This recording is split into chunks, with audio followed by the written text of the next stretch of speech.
confess, if when you're watching this team compete of late, and I do mean compete, you aren't cringing just a little bit.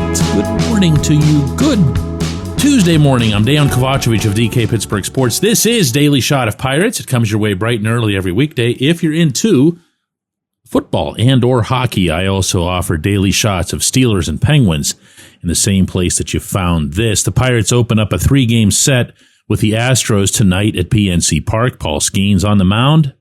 And to reiterate, under Don Kelly, coincidence or not, and I think it's not, the team they've been pushing. They've been scrapping. They've been doing some of the stuff that they should have been doing all along, and now in hindsight, it couldn't be clearer that the change in manager was appropriate. But here's the deal. You know, and I think everybody knows that the change in manager was never going to be the 100% solution, because it wasn't the manager who made this mess from top to bottom, from Pittsburgh to the Dominican Summer League, from acquisition to development, from trades to free agency. All of that, of course, is on Ben Cherington. And if you're watching these things, these games where the team is, down 2-3 runs, but they fight back, they show some emotion, stuff that wasn't going on in the first couple of months, and you think to yourself, yeah, but if they win, they're going to keep that guy, aren't they?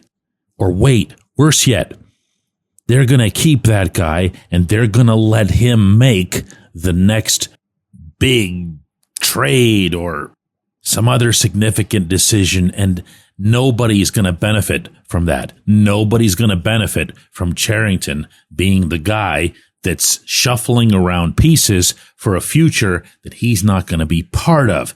But then that's when things start getting mixed. Am I right on this? If I am, ride with me here. If I'm not, that's fine too.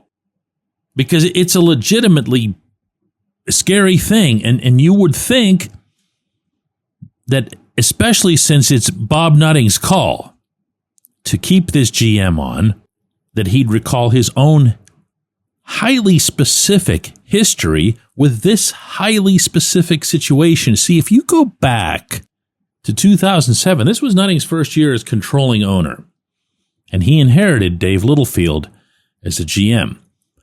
And there were all kinds of signs, and then eventually rumblings, and then eventually I just flat out knew, because I was told, that Littlefield was in trouble and did not have much of a chance keeping his job beyond the remainder of that summer.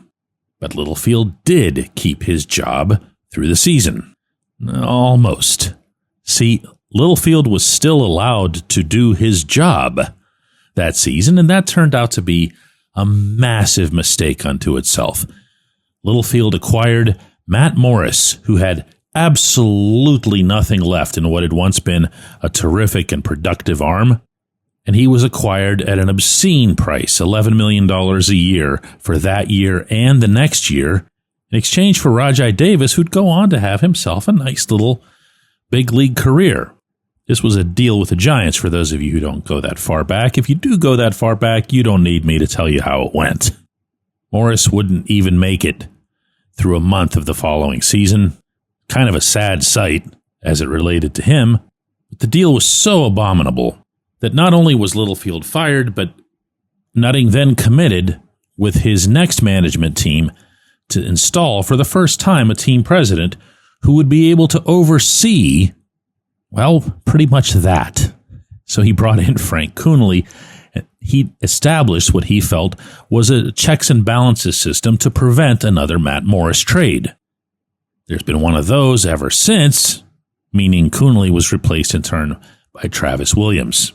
Now, how exactly is this going to function for the remainder of this year? I have no firm way of knowing that, obviously, but the sense that I get is that whatever it is that Cherington does that's above and beyond random AAA call-up, he's got to share with the group.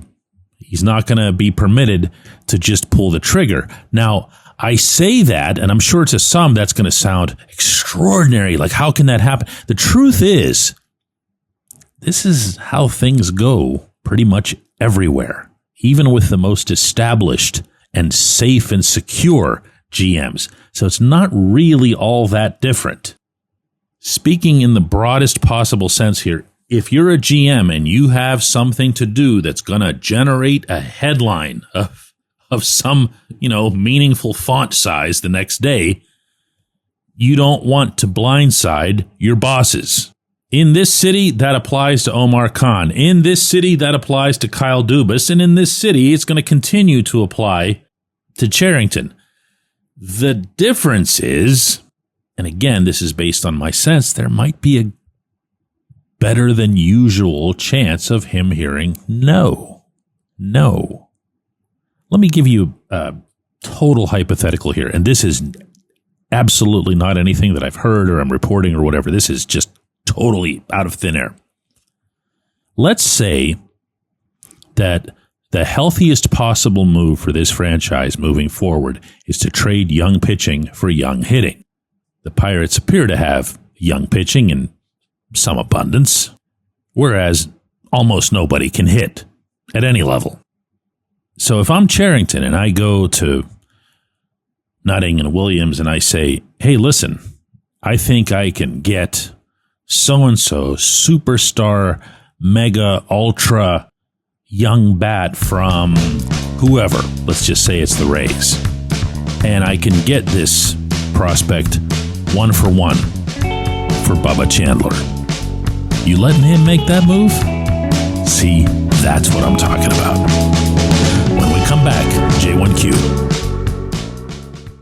If you're looking for a great dining experience, look no further than North Shore Tavern. Located directly across Federal Street from PNC Park, next door to Mike's Beer Bar, North Shore Tavern is Pittsburgh's home for steak on a stone. Enjoy your steak finished on a hot lava stone in front of you, where you ensure each piece is cooked to exactly your liking. Or try their rotating selection of entrees, hot sandwiches, salads, and burgers, all while enjoying the ambiance dedicated to the great players and history of the Pittsburgh Pirates all around you. Come see why everyone's talking about North Shore Tavern and steak on a stone.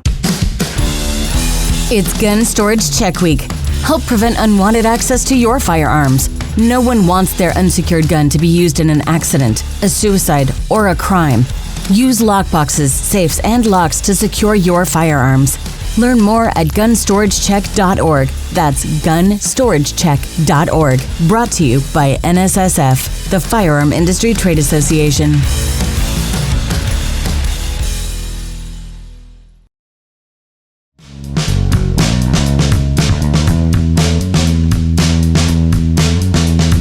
Today's J1Q comes from Tommy in Scranton, who says, DK, my question to you is, who do you think is really the main problem in Pittsburgh? Is it Ben Cherington or Bob Nutting?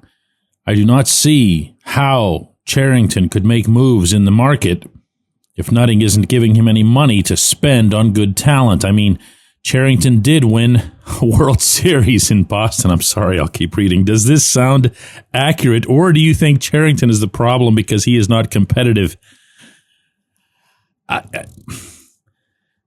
I'm not into isolated singular blame with just about anything associated with team sports. I know that makes for more convenient hot takery and so forth. That's not me. I'm a reporter by trade. I try to find out everything that's wrong or everything that's going well, and then from there kind of sort things out and offer you what's hopefully an informed stance, whether we agree or not. Now, it's up to you who you feel is the main problem. That's an opinion.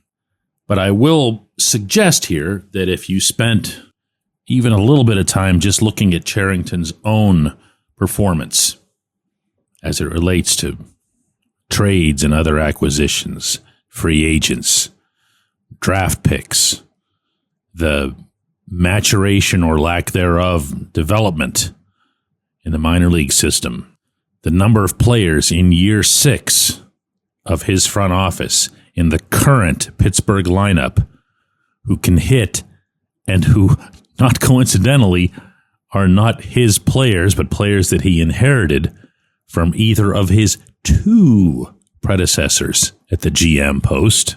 And while we're at it, look at how he finished every year other than that one that he won the World Series in Boston, in addition to looking at who the players were for the Red Sox when he won the World Series in Boston. The payroll stuff and whatever, you can do that. There's always multiple points of blame when it comes to a team sports situation.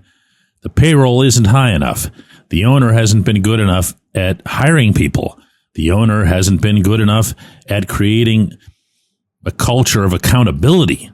The owner has probably been about $10 or $15 million short each year where the payroll should be. All of that contributes. In my opinion, none of that's the cause. If the GM hadn't completely bungled a total burn it to the ground rebuild and trading away real live major league players, some of them at their peak, for a pool of prospects that collectively fell flat on their face, then the Pirates would have had more revenue. Then the Pirates would have had a higher payroll. I say repeatedly that Nutting's greatest failing as an owner is being risk averse. He doesn't spend money that he doesn't see with his own eyes. When the Pirates had higher revenues, 2013 to 2016, the payroll went over $100 million. If Cherington had been successful at drafting anybody who wasn't a number one overall pick, and even on that one he batted .500, all of this could be very different. So it's to be spread around. There's no main problem. But the GM is a problem, and he has way more sway in this general process than most. I appreciate the question, Tommy. I appreciate everybody listening to Daily Shot of Pirates. We'll be back with another one of these tomorrow.